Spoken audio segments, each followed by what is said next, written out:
Oi, pessoal, meu nome é Malu e hoje eu queria falar com vocês um pouco sobre o que eu sei sobre autismo. Vem comigo?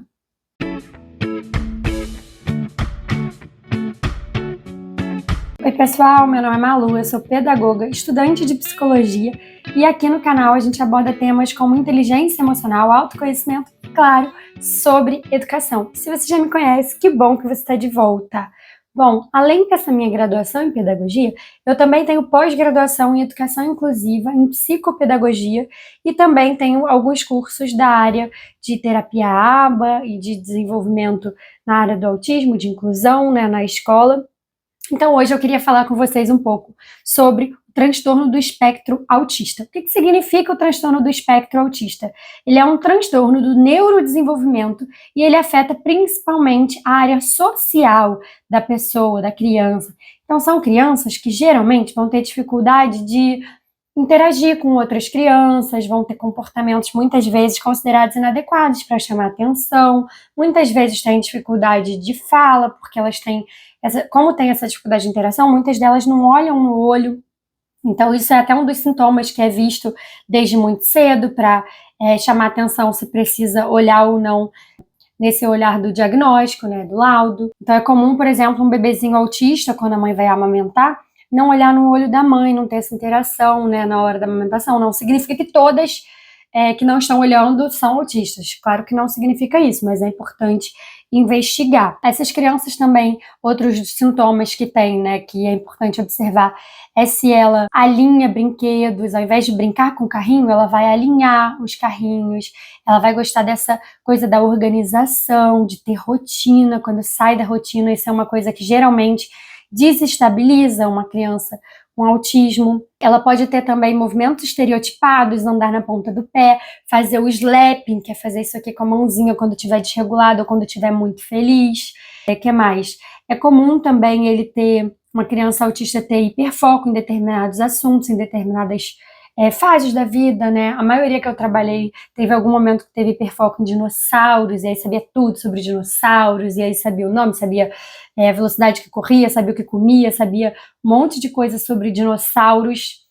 E também são crianças que geralmente têm muita dificuldade de brincar de faz de conta, porque eles são muito concretos. Então são crianças que, quando você falar assim, ah, agora eu sou a princesa, a criança vai falar, não, você não é, você é Malu. Você vai ser o herói. Não, não sou o herói, eu sou fulano. Então eles têm bastante dificuldade de entrar nesse mundo da imaginação, né? Eles são muito concretos. Enfim, é uma forma de desenvolvimento e é uma forma do cérebro, né, do funcionamento cerebral, diferente da de outras pessoas. É a neurodiversidade que a gente chama. O que é a neurodiversidade? É essa diversidade de formas de agir, de se desenvolver. Tem a pessoa com TDAH, tem a pessoa com autismo, tem a pessoa que a gente considera pessoa típica, que são as pessoas que não têm nenhuma dessas coisas. As atípicas são as que têm alguma questão do neurodesenvolvimento. Então, assim, é uma forma de funcionamento e se você tá aí suspeitando que sua criança tem, lembra que não é porque ela tem algum desses sintomas ou mais de um que ela necessariamente tem autismo, as pessoas são diversas. Mas se você tá escutando esse vídeo, se identificou com algum desses sintomas, é muito importante que você busque um profissional, um neuropsicólogo, né, acho que é neuropsicólogo mesmo, né, um psiquiatra e tal, uma pessoa que entenda desse diagnóstico de autismo para que ela possa entender se de fato é uma suspeita que é real, é uma suspeita que não é real, e o que faz se você de fato tiver esse diagnóstico. Primeiro, que o diagnóstico de autismo, o ideal é que ele seja dado muito cedo. Então, tomem cuidado com profissionais da área da psicologia ou da área da saúde que fiquem falando para você, ai, mãe, para com isso, cada criança tem essa forma de desenvolvimento. Se você está suspeitando disso, relaxa. Cada criança tem seu tempo. Para que rotular a criança tão cedo? Cuidado com profissionais que falam isso. Porque se você estiver suspeitando, é muito importante que você, de fato, vá num profissional que atue com isso e que possa tirar essa dúvida da sua cabeça, que possa, de fato, dizer se é ou não é um profissional que já trabalha com isso. Por que isso é tão importante? Porque o tratamento do autismo, quanto mais cedo, é melhor para o desenvolvimento e para o futuro dessa criança. O tratamento do autismo, ele é comprovado cientificamente que ele tem uma eficácia incrível nos primeiros anos de vida. Eu acho que eu já falei aqui para vocês em outro vídeo que os primeiros anos de vida, o cérebro da gente é muito plástico, é como se fosse uma massinha nova.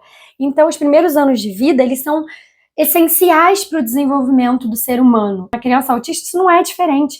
Então, o ideal é que o tratamento seja feito quanto antes. Existe um tratamento, por exemplo, que se chama terapia Denver, e ele é feito até os 3 anos de idade.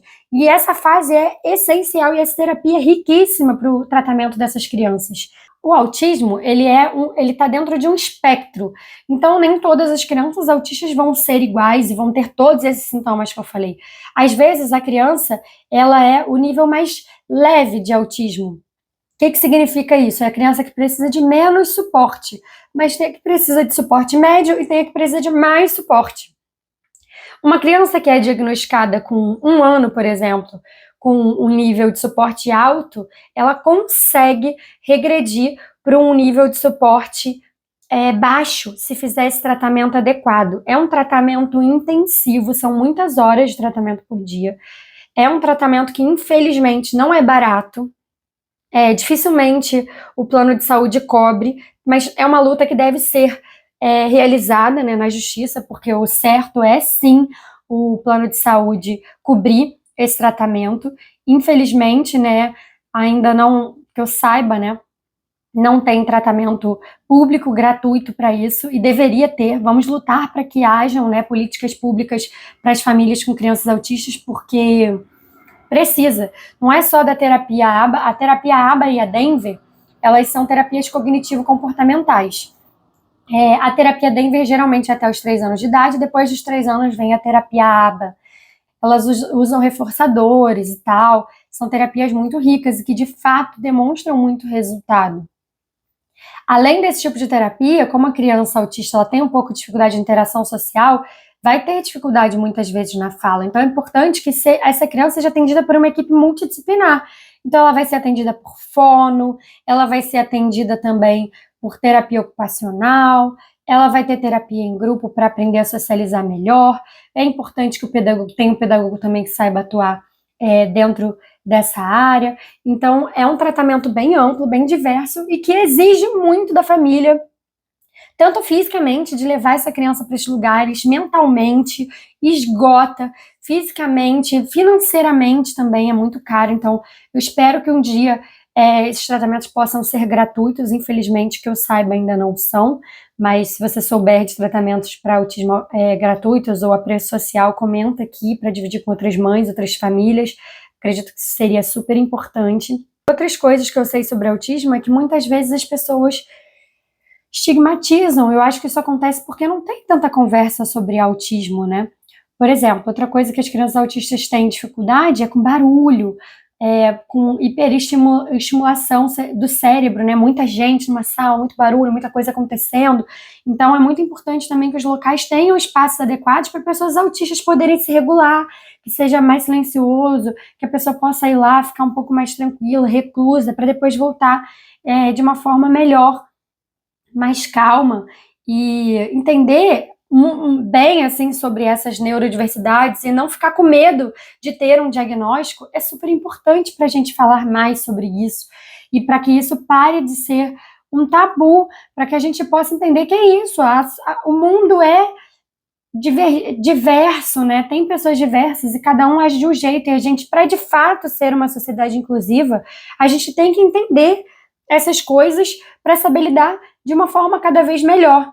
Uma das coisas que eu escuto, por exemplo, de autismo, que é estigma, né, social, é falar que criança autista não cria vínculo, criança autista não é carinhosa, criança autista não interage, não tem troca. Isso tudo é mentira. Eu já trabalhei com vários tipos de criança autista, né, cada uma do seu jeito, e com todas elas eu criei vínculo, com todas elas eu tive trocas assim incríveis. São crianças maravilhosas, são crianças que quando... Vou ficar emocionada, porque realmente eu amo trabalhar com isso. São crianças que quando elas olham no seu olho, elas parecem que enxergam a sua alma, elas não enxergam só você. São super especiais, todas as crianças que eu já atuei que estão dentro do espectro autista, são crianças que eu tive momentos, assim, incríveis, maravilhosos, muitas trocas, e é lindo ver elas se desenvolverem, elas desabrocharem, então é muito importante fazer o tratamento adequado. Se vocês quiserem, eu posso trazer um vídeo aqui falando mais sobre a terapia ABA, sobre a terapia Denver, eu vou adorar explicar um pouco mais para vocês sobre. E eu espero que, se você tem uma criança autista aí na sua casa, na sua família, que você conviva com alguma, você saiba que ela tem um potencial incrível e que ela vai se desenvolver e vai se desenvolver muito, e você vai ter trocas incríveis com essa criança. E é isso. Se vocês gostaram do conteúdo, não se esquece de curtir, compartilhar com pessoas que você acredite que esse conteúdo possa ser útil. Comenta aqui embaixo se vocês também tiverem alguma coisa para acrescentar, se vocês acham que eu falei alguma coisa equivocada, se faltou falar alguma coisa. E é isso. Um beijo e até a próxima.